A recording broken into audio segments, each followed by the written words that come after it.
안녕하세요. 포유한유연구소입니다. 오늘은 초등교육이 중요하다. 며칠 전에 언론에서 요즘 교육대학 인기가 없다.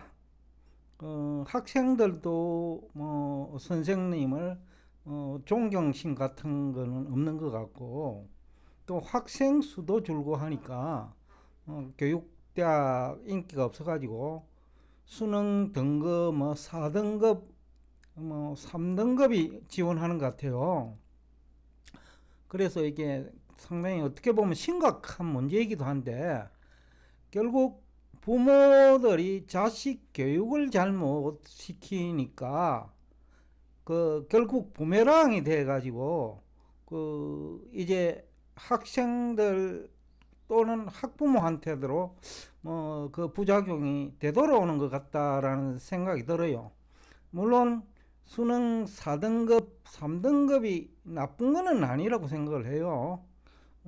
제가 생각할 때는 객관식 평가에서 4등급, 1등급에 큰 의미가 있느냐, 그런 뜻에서 오늘 이 주제를 가지고 나왔는데, 그렇지만 이제 초등교육은 굉장히 중요하다.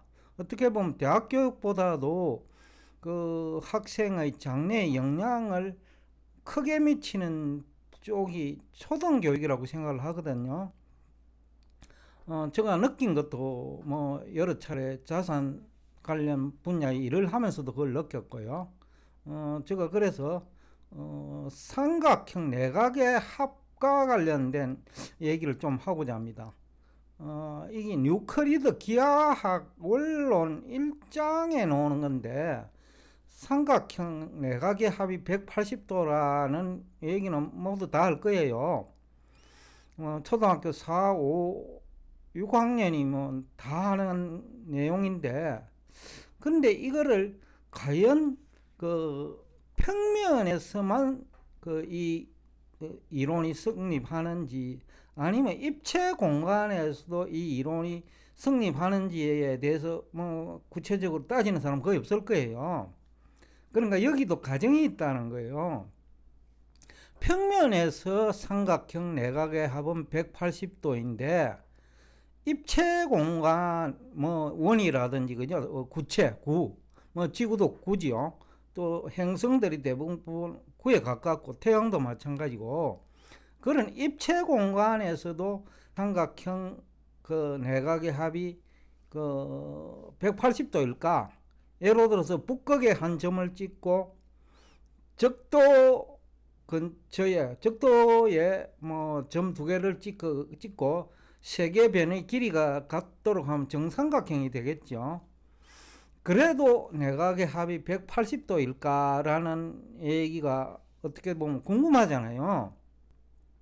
그 다음에 볼록한 부분과 농구공 같은 게 되겠죠. 축구공 같은 거. 그거는 바깥은 볼록하지요, 그죠? 근데 안쪽은 휘가 있겠죠. 오목하다고 할 수 있겠죠. 그러니까 볼록한 면에 삼각형을 그리는 거와 오목한 부분에서 삼각형을 그릴 때도 그 삼각형 내각의 합이 동일하게 180도일까? 여러분 생각해 보신 분도 있을 거고 생각하지 못한 분도 있을 텐데, 며칠 전에 구독자 한 분이 전화가 와가지고 경제학 교과서 하지 말라는 얘기를 하면서 제가 이 얘기를 했거든요. 뉴클리드 기하학 원론이 책자로 발행된 지가 거의 2000년이 넘어요. 그런데 2003년까지도 수학자도 그렇고 대부분 뉴클리드 기하에 관심이 있는 부분도 그렇고 또 그 책이 많이 팔렸어요. 성경책 다음으로 많이 팔린 책이 뉴클리드 기하학이라는 얘기도 하는 분들이 있더라고요.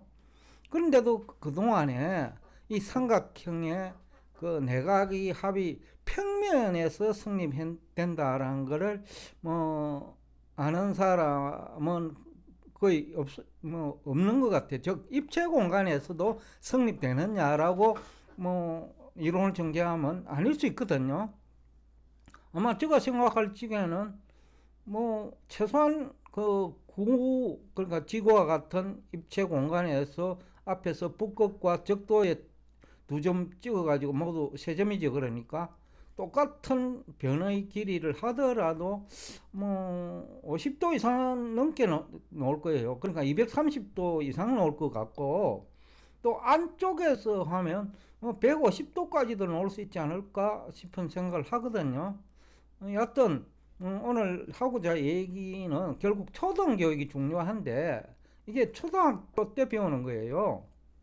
근데 이제 우리가 경제도 똑같아요.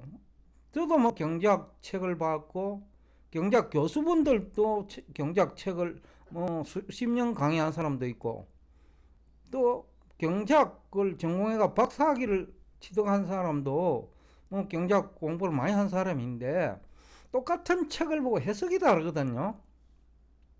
2021년부터 아마 유튜브로 활동하는 경제 전문가 98%는 미국 GDP 성장률에 대해서 대대로 뭐 전망하시는 분이 없었을 거예요. 제가 2021년 3월부터 그 미국 경제는 뭐 중국보다는 상대적으로 낫다. 그리고 10월에 대공황설이 나올 때도 그 설득력이 없다라는 얘기를 또 방송을 한번 하기도 했고, 또 국내 모 경제학자가 그 무렵에 2022년 하반기에는 과거에 경험하지 못한 위기 온다 하는데, 그것도 제가 반론을 제기했어요. 환율도 마찬가지고, 또 금리도 연준 기준금리 인하지요. 인하 시기와 관련해 가지고, 또 아니면 그 인상과 관련해 가지고도 제가 뭐 대부분의 이제 국내 경제 전문가 경제학자들과는 다른 견해를 피력한 것 같아요. 근데 분명한 사실은 그분들 약 한 98%는 뭐 GDP 성장률에 전망에 실패한 거죠. 당연히 외환시장에도 실패할 확률이 높고, 주식 채권 시장에도 실패할 확률이 높아요. GDP가 그만큼 중요하다는 거고, 또 금리를 잘 모르면 또 GDP 성장률이 어떻게 될지도 몰라요. 또 주가가 어떻게 될지도 잘 몰라요. 돈의 이동과 관련되어 있기 때문에.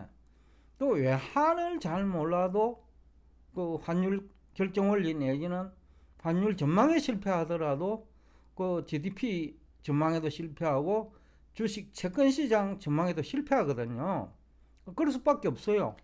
왜냐하면 서로 유기적으로 연결되어 있기 때문에 그 GDP 성장률 전망에 실패하도 뭐 자산 시장이 실패하고, 또 자산 시장을 분석하는데 실패하면 GDP 성장률 전망도 안 나와요. 그러니까 실물 경제와 금융 시장은 불가분의 관계인데, 경제학 교과서는 제조업 중심으로 기술하고 있어요. 그런데 지금은 금융시장이 훨씬 크거든요. 그러니까 이것이 좀 기초에 관한 이 얘기예요. 이게 결국은 기초에 관한 얘기가 부족하면, 즉 실력이 부족하면 거기에 실력을 계속 쌓아도 지식이 모래성이 돼버린다는 거예요.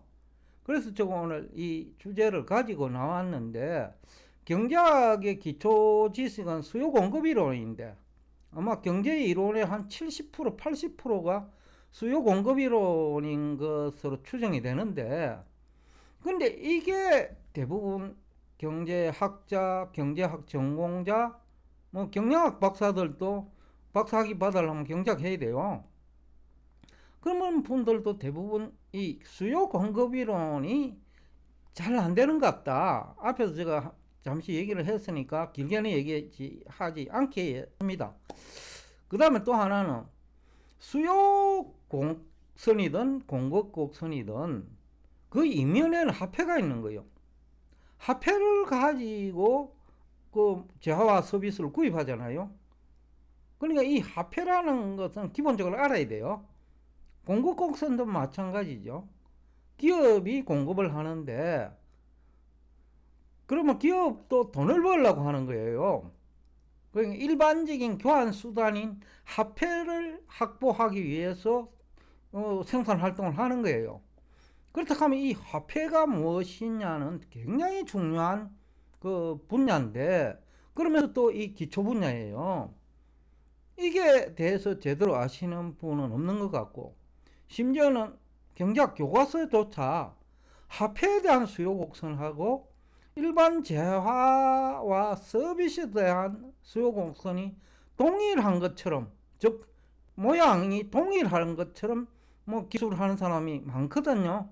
심지어는 수능 시험에도 비슷한 얘기 나오는 것 같아요.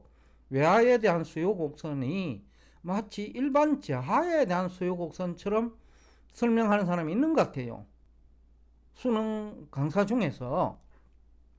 그래서 제가 이분이 과연 그 화폐를 아는 사람인가라는 또 의문도 들기도 했는데, 특히 외환시장은 화폐가 뭐냐, 또 화폐의 역할은 뭐냐, 그리고 보는 통화와 M2는 어떤 그 상관관계를 가지고 실물 경제와 금융시장에 영향을 주느냐, 이것도 중요하고, 또 각국의 통화 가치 결정 원리가 다 달라요. 동일한 거 아니에요.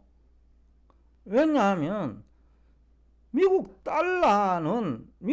달러를 바치고 있는 뭐 미국 실물 경제도 있을 거고, 그리고 미국 금융시장도 있을 거고, 그리고 그 고급 연구 인력의 능력, 뭐 대학 교수 등이죠. 그분들의 능력도 여기에 포함되어 있는 거예요. 왜냐하면 4차 산업이라는 것이 그 어떻게 보면 첨단 지식 산업이거든요. 그러면 그쪽이 그 세계를 주도하는 뭐 국가, 그게 미국이죠. 그러니까 그 부분에서 그 외환시장 달러 가치에 포함되는 거예요. 그런데 나라마다 그 통화가치 결정 원리가 다르다는 얘기고, 부존 자원도 다 다르고요, 인적 자원도 다 다르고, 소득 수준 다 다르고요. 그리고 산업 구조가 수입하는 구조냐, 수출하는 구조냐에 따라서 다 다르단 말이죠. 근데 이런 구체적인 그 화폐 가치 결정 원리, 또는 환율의 개념, 또 환율 결정 원리, 또 환율 제도, 고정 환율 제도하고 변동 환율 제도는 완전히 다르거든요. 실물 경제에 미치는 영향도 다르고 금융시장에 미치는 영향도 완전히 달라요. 그러니까 이런 기초적인 그 지식, 뭐 이런 것들이 초등학교 때 교육을 어떻게 받느냐에 달려 있다고 저는 보거든요. 즉 사고력이 그 암기식으로 가르치는 초등학교 선생과 수학조차도 실습을 한다는 거죠. 앞에서 얘기한다면 수학을 종이에, 그 종이는 평면이죠. 삼각형 그림을 그려보고, 축구공이나 농구공에도 한번 그려보면 어느 정도 실습이 되잖아요. 그런 사고력을 키워주는 그 수업이 초등교육이라고 보는데, 그게 안 되니까 초등학교 때 학업 성적이 우수한 사람도 대학을 졸업한 이후에 박사학위를 받아도 경제 활동함에 있어서 경제 이론을 응용을 못하고 있다는 거죠. 지금 아마 대학에서 경제학을 공부하는 사람은 수업 첫 시간에 이런 얘기 할 거예요. 경제학 교수가 경제 이론을 공부하는 목적이 뭐냐, 결국 경제 활동에 응용하기 위한 것이다 라고 하면서 수업이 시작된단 말이에요. 그런데 정작 경제학 교수들이 응용이 안 돼요. 그러면 경제 이론을 엉터리로 공부했거나, 아니면 경제 이론은 대부분 가정을 전제로 되는데 이것이 현실에 응용이 가능한지 하는 거죠. 현실 경제에 이 부분에 대한 그게 또 지식이 있어야 되고, 또 경제학도 물리학의 일부분이라고 했으니까 물리적 현상에 의해서 힘의 원리가 경제 현상에도 적용이 되거든요. 그럼 힘이란 뭐냐는 거죠. 크기와 방향이 다 다르단 말이죠. 예? 그러니까 이론이 서로 충돌하는 것도 문제고, 또 각 경제 지표들이 성장률이든 주가든 금리든 환율이든 이런 경제 지표의 그 크기와 방향이 다 다르단 말이죠. 또 경제 지표를 종합했을 때 또 크기와 방향은 다 달라요. 왜냐하면 서로 상쇄시키는 부분도 있으니까요. 그러니까 이런 것들을 종합적으로 아까 융합할 수 있어야 되는데, 그러면 다양한 지식을 가져야 되고 방향과 크기를 정확하게 형량을 하지 못하더라도 최소한의 방향만이라도 알아야 되는데 그거조차도 안 되는 것 같다. 또 지난 3년간은 연준위원 점도표가 어떻게 이루어지느냐, 여기에 관심이 많았어요. 근데 연준위원 점도표를 아는 것이 무슨 의미가 있을까요? 왜냐? 앞에서 제가 여러 차례 얘기했지만은 연준은 전망하는 조직이 아니에요. 즉 미래를 연구하는 조직이 아니라는 거예요. 대응하는 조직이라는 거예요. 그 얘기는 연준위원도 대응하는 조직의 일원이고 연준의장도 대응하는 조직의 일원이기 때문에 그때 상황에 따라서 점도표는 달라지는 거예요. 분석이 아니라는 거예요, 그 사람은. 그런데 언론이나 유튜브 공간에서 활동하시는 분들은 연준위원회 점도표에 의미를 부여하는 것 같아요. 그러면서 2022년 6월 7월부터 2023년 초에는 금리 인하할 거다. 이럴만 하더라도 그런 얘기 많았죠. 그러니까 이제 이런 식으로 지금 어떻게 보면 접근이 잘못되고 있는 거예요. 연준이 분석하고 전망하고 예상하는 조직이라면 의미가 있어요. 연준위원회 점도표는. 그런데 대응하는 조직의 구성원이라면 그분들이 점을 어디에 찍든 무슨 의미가 있나는 거죠. 그런데 우리 공영방송이나 유튜브 공간에서 그것을 마치 중요한 지식인 양 전달하는 사람이 있거든요. 그 외에도 여러 가지 얘기가 있는데 우선 제가 개선 방안 5번째에서 물가와 고용 및 기준금리와 성장률 관계도 제대로 아는 사람이 없는 것 같다. 또 시장금리와 기준금리 관계도 제대로 이해하는 사람이 없는 것 같다. 그리고 각종 거시경제 지표는 상호작용하는데 크기도 다르고 방향도 크게 상이하거든요. 서로 충돌할 수도 있고 서로 반대 방향으로 크기와 방향이 진행될 수도 있고, 그 다음에 또 제가 화폐 유통 속도를 중시하는데 그것도 경제학 교과서에 의해서 얘기하는 화폐 유통 속도와 실제 자산시장이나 실물 경제에서 화폐 유통 속도는 다르거든요.